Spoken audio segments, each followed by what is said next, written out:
حدیث میں دعا سکھائی ہے، اللہم انی اعوذ بک من علم لا ینفع، اللہ ایسے علم سے پناہ مانگتا ہوں جو فائدہ نہ پہنچائے۔ تو ہماری پیدائش کا مقصد یہ ہے کہ تم میں سے اچھا عمل کون کرتا ہے، کوئی شخصیت مقصود نہیں، عمل مقصود ہے۔ دیکھو کس قدر اسلام میں شخصیت پرستی کی نفی ہے، اس کی میں ایک مثال آپ کو دیتا ہوں صحیح حدیث سے، بہت ٹیکنیکل مثال ہے، اس کو خوب اچھی طرح سمجھیں۔ قرآن مجید میں سورہ توبہ میں اللہ نے غزوہ تبوک کا واقعہ بیان کیا، جس میں کچھ 3 مخلص صحابہ پیچھے رہ گئے تھے، کوئی عذر نہیں تھا ان کو، لیکن وہ جنگ میں شریک بولو نا نہیں ہو سکے۔ بہت سے منافقین بھی پیچھے رہ گئے۔ جب نبی صلی اللہ علیہ وسلم غزوہ تبوک سے واپس آئے تو منافقین نے نبی صلی اللہ علیہ وسلم کو خوش کرنے کے لیے جھوٹ بول دیا تاکہ نبی آپ پہ ناراض نہ ہو، نبی کو تکلیف نہ ہو۔ اگر وہ یہ کہتے نا ہمیں کوئی عذر نہیں تھا پھر بھی ہم پیچھے رہ گئے، تو انہیں پتا تھا نبی کو اس سے کیا ہوگی، تکلیف ہوگی۔ تو قرآن نے کہا یحلفون لکم لترضوا عنہم، کہ یہ آپ کے سامنے قسمیں اٹھاتے ہیں تاکہ آپ ان سے راضی ہو جائیں، آپ ان سے خوش ہو جائیں۔ فَإِن تَرْضَوْا عَنْهُمْ فَإِنَّ اللَّهَ لَا يَرْضَىٰ عَنِ الْقَوْمِ الْفَاسِقِينَ، اگر آپ خوش ہو بھی گئے تو اللہ ایسے فاسقوں سے خوش نہیں ہوگا۔ اب پوائنٹ کی بات سمجھنے کی ہے، وہ نبی کو خوش کر رہے ہیں لیکن اللہ کہہ رہا ہے میں پھر بھی خوش نہیں ہوں گا۔ کیوں؟ یہاں نبی کو خوش کرنے کا مقصد اللہ کو خوش کرنا نہیں تھا، ذات نبی مقصود تھی جس میں اللہ نہیں تھا۔ تو اس میں بتا دیا گیا کہ نبی کو خوش کرنا بھی جب ثواب ہے، جب اس خوش کرنے کا مقصد کس کو خوش کرنا ہو، اللہ کو خوش کرنا ہو۔ تو اسلام میں پہلے کون ہے؟ اللہ ہے۔ تو وہ اللہ کیا کہتا ہے، لیبلوکم ایکم احسن عملا، اس نے تمہیں پیدا کیا ہے اس لیے نہیں کہ تمہیں ہسٹری میں بہت زبردست مہارت حاصل ہو جائے، اس لیے نہیں کہ تمہیں ایک ایک بنو امیہ کا پتہ چل جائے کون کتنا خراب تھا اور کون کتنا نیک تھا، اور بنو عباس کا پتہ چل جائے، اس لیے پیدا کیا لیبلوکم، وہ تمہیں آزمانا چاہتا ہے، ایکم احسن عملا، تم میں اچھا عمل کون کرتا ہے۔ آپ کہہ سکتے ہیں بھئی اچھا عمل یہی ہے جو ہم کر رہے ہیں، بہت اچھا عمل ہے کہ ہم نے عوام کو الجھا دیا ہے ان مسائل میں، بہت اچھا عمل ہے، عوام پہلے غلط سمجھ رہی تھی ہم نے صحیح سمجھا دیا عوام۔ تو قرآن نے اس کو بھی کہا ہے کہ اچھا کی ڈیفینیشن وہ ہے جس کو کون اچھا کہے، اللہ اچھا کہتا ہے جس کو، اللہ اس کے رسول نے جس عمل کو اچھا کہا، اللہ اس کے رسول نے اس عمل کو اچھا کہا ہے جس کا ہماری پریکٹیکل لائف سے تعلق ہے۔ ایک تو اسلام کے بیسک عقیدے، توحید، رسالت، فرشتوں کا وجود، یہ تو بیسک ہے جس کو ہم ایمان مفصل اور ایمان مجمل میں پڑھتے ہیں، اس کے علاوہ کوئی بیسک عقیدہ نہیں ہے اسلام میں۔ باقی وہ نظریہ جس کا عمل سے تعلق ہو اس کو فوکس کرنا پڑے گا۔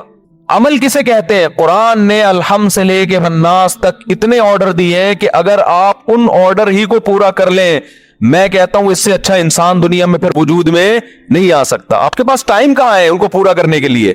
قرآن کہہ رہا ہے تعالوا اتل ما حرم ربکم علیکم۔ دیکھو مشرکین مکہ بھی نا اپنی چند مذہبی رسومات کو لے کے بیٹھ گئے تھے اور وہ یہ سمجھتے تھے کہ اس سے کون خوش ہوتا ہے؟ اللہ خوش ہوگا۔ قرآن نے جگہ جگہ نفی کی۔ کیا انداز ہے قرآن کا؟ قل، اے نبی ان سے کہہ دیجئے تعالوا، آؤ، اتلو، میں تمہیں پڑھ کے سناتا ہوں اللہ کا کلام، ما حرم علیکم ربکم، میں بتاتا ہوں تمہارے رب نے کون سی چیزوں کو حرام کیا ہے۔ یہ جو تم نے جاہلیت کی چند رسومات کو پکڑ کے بیٹھ گئے ہو نا، اپنے طور پر اب معیار ایک تم نے بنا لیا، یہ نہیں ہے۔ آؤ میں تمہیں بتاتا ہوں کون سی چیزیں جن سے خدا ناراض ہوتا ہے اور کون سی چیزیں جن سے خدا خوش ہوتا ہے۔ آؤ، کتنا اچھا انداز ہے کہ یہ ایسے ہے جیسے ایک آدمی کنفیوز پھر رہا ہو، پاگلوں کی طرح دیواروں سے ٹکرے مار رہا ہو، اس کو منزل نہ مل رہی ہو، اس نے جانا ہے جناب صدر جانا ہے، کوئی گاؤں دیہات سے کوئی بندہ کراچی آ گیا، یا اس نے کینٹ اسٹیشن جانا ہے، اب اس سے پوچھتا ہے، وہ کہتا ہے کینٹ اسٹیشن ادھر کو ہے، وہ ادھر کو چلنے لگا۔ دوسرے سے پوچھتا ہے، وہ کہتا ہے نہیں، وہ بھی صحیح بتا رہا ہے کہ ادھر کو ہے، لیکن اتنے پیچیدہ طریقے سے بتا رہا ہے کہ تو پہلے یوں جانا، پھر یہاں سے جا کے نا ایک گولے گنڈے والا آئے گا، وہاں سے رائٹ ٹرن ہو جانا، پھر ایک کلفی والا ہے، ادھر سے لیفٹ ٹرن ہو جانا، ادھر 4K کا اسٹاپ آئے گا، وہاں سے پھر بس میں چڑھ کے پھر ادھر اترنا، پھر یوں۔ بوکھلا گیا یار۔ دوسرا بندہ بھائی چھوڑ اس کو، تو ایسا کر، تو ایسا کر، تو یہاں سے نا ادھر سے جانے کے بجائے ادھر رش ہوگا، ادھر رش ہوگا، تو یہاں سے نکل جا کٹی پہاڑی سے، کٹی پہاڑی سے یوں نکلے گا، پھر ادھر سے بنارس سے ٹن مارے گا، ادھر شیر ادھر جائے گا، روٹ تھوڑا خراب ہے لیکن راستہ کھولا ہوا ہے، پھر اب وہ شیرشاہ کیا ہوتا ہے؟ ایسے میں کوئی عقل مند کہے گا ادھر آ یار، ایسا ہی ہوتا ہے نا اسٹائل، ابے ادھر آ، زیادہ لمبی چوڑی ٹینشن میں پڑنے کی تھی، ادھر آ، ادھر بیٹھ جا پیچھے گاڑی میں ادھر ہی آ رہا ہوں،